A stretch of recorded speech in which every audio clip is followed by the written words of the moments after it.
अगर मुझे पार्टी ने मुझ पर एतमाद जताया, पार्टी ने हमको टिकट दिया, आप लोगों ने हमको कामयाब किया, तो हर 3 महीने में जनता की अदालत होगी, ब्लॉक प्रोसेस में बैठेंगे और जनता की अदालत में जनता का हम सुनेंगे, वीडियो मौजूद होगा। अगर 1 हफ्ते के अंदर काम नहीं होगा, या तो हम रहेंगे या वो वीडियो रहेगा। पूछता हूँ यहाँ के असेंबली के मेंबर से कि आप कहाँ गायब हो? ये गरीब, इसके घर में मीटर लगा है, इसके घर में सुबह से शाम तक 1 मरतबा चूल्हा जलता है, वो बल्ब चला के वो भी रोशनी में रहने का हक रखता है, उसके यहाँ रोशनी चलती है, एक पंखा चलता है, एक ट्यूबलाइट चलता है और एक बल्ब चलता है, और उस पर 10,000 का बिल आता है, नहीं देने पर एफआईआर होता है। तो असेंबली का मेंबर, पार्लियामेंट का मेंबर क्यों खामोश है? और इसी तरीके पर आपके यहाँ पर ओवर ब्रिज है, बताइए ईमानदारी के साथ मेरे नौजवानों बुजुर्गों, जब मैं यहाँ पर ओवर ब्रिज बन रहा था, उससे पहले मैं जाके 3-4 मरतबा रिकॉर्ड पैदा किया।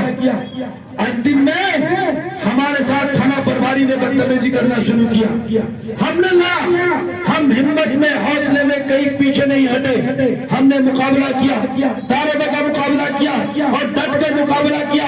हम हिम्मत से पस्त नहीं हुए। हमने कहा कि अपनी जबान को लगाम दो, तरीके से बात करो, यह आवाम का हक है, हमारा राइट है, हम अपनी लड़ाई सड़क पर कर सकते हैं और ये हमारी हिस्सेदारी है, हमारी लड़ाई है, हम इस लड़ाई को लड़ेंगे।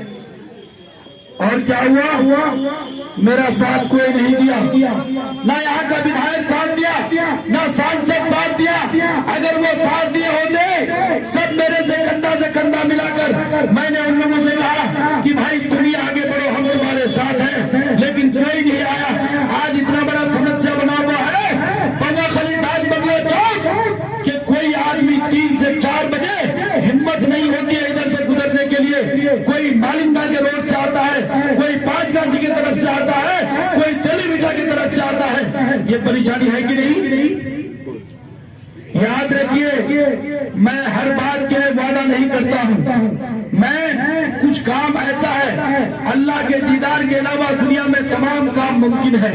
लड़ाई लड़ी जा सकती है, हम लड़के अपने कानूनी तौर पर हम अपने हक को हासिल कर सकते हैं, लेकिन अल्लाह ने मुझे मौका दिया, पार्टी ने हमें अगर मौका दिया और आप लोगों ने हमें कामयाब किया, तो मैं अपनी जिंदगी में उससे पहले इंशाअल्लाह जो 5 साल वक्त रहेगा, उसके अंडर में ही ये हम अंडरपास बनाकर इंशाअल्लाह सब लेंगे। इंशाअल्लाह लड़ाई लड़ने का तरीका है, बुज़दिल लड़ाई नहीं लड़ सकते, जो जेल के सलाखों से डरेगा वो लड़ाई नहीं लड़ सकते।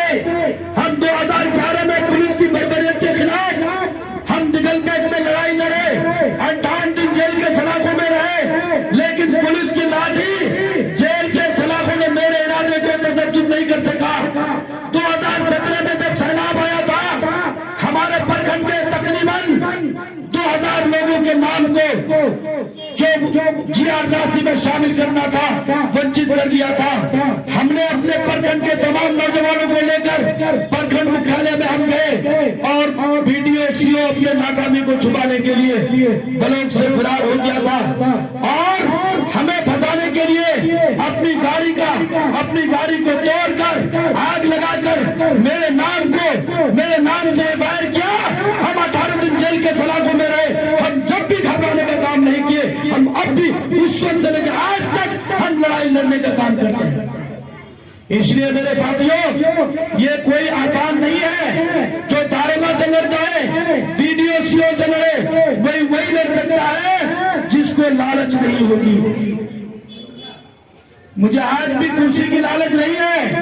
अल्हम्दुलिल्लाह हमको 3 टर्म से लोग सपोर्ट कर रहे हैं, हमको जिला परिषद में जिता रहे हैं, लेकिन मैं लड़ाई बराबर लड़ते रहता हूं। और मैं आपको एक खुशी की बात बताता हूं कि मैं सिर्फ किशनगंज में नहीं, जब मैं दिल्ली में रहता हूं तो दिल्ली में अगर कोई भी, इस इलाके में भी बहुत सारे लोगों का काम आया हूं, मालिंदा का भी काम आया हूं। हमारे मास्टर रियाज साहब जो गाँव है, उसके गाँव का एक लड़का दिल्ली में रेलवे स्टेशन के पास वो इंतकाल कर गया था। मगर उस लाश को पोस्टमार्टम से ले चला गया था। मैं वहां से छुड़ा करके उस कंपनी वाले से 1 लाख रुपए लेकर लाश से पहले 1 लाख रुपए उसकी मां को दिलाने का काम किया। सैकड़ों काम मैंने ऐसा किया है पूरे। और मैं आपको ऑप्शन दिलाता हूं कि मेरे अगर मुझे पार्टी ने मुझ पर एतमाद जताया, पार्टी ने हमको टिकट दिया, आप लोगों ने हमको कामयाब किया, तो हर 3 महीने में जनता की अदालत होगी। ब्लॉक प्रोसेस में बैठेंगे और जनता की अदालत में जनता का हम सुनेंगे। बीडीओ मौजूद होगा।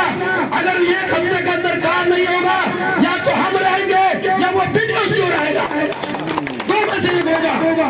ये काम करने का तरीका होना चाहिए।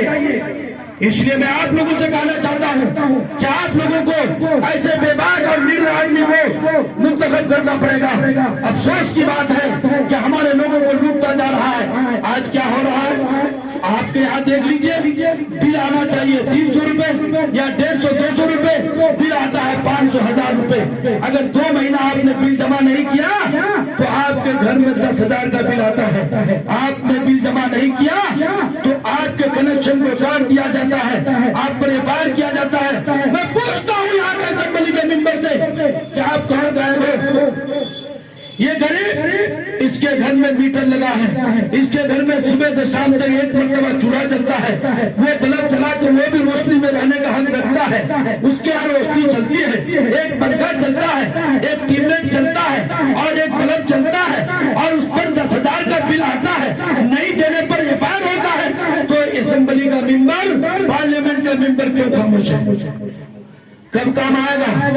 ये गरीब जो रोज कमाता है, रोज खाता है, ये कोई टेंडर मांगेगा आपसे, ये बिल्डिंग मांगेगा आपसे, ये कोई ठेकेदारी मांगेगा आपसे? इसके लिए तो सबसे बड़ा काम ये है कि गलत जो बिल दिया है, इसके बिल को सुधारा जाए। ऐसे प्रशासन के लोगों के खिलाफ कानूनी कार्रवाई किया जाए और उसको जेल के सलाखों में डाला जाए।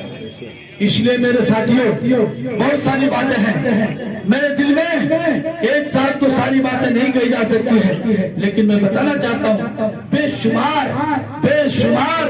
फंड है, उसका इस्तेमाल नहीं हो रहा। अब बताइए कि हमारे गांव में, हर गांव में लगा हुआ है जल नल, लगा हुआ है कि नहीं? कितने गांव में पानी आ रहा है बताइए तो ईमानदारी के साथ? किसके नल में पानी आ रहा है? किसी के यहाँ पानी नहीं आ रहा है। और एक नल जल लगाने में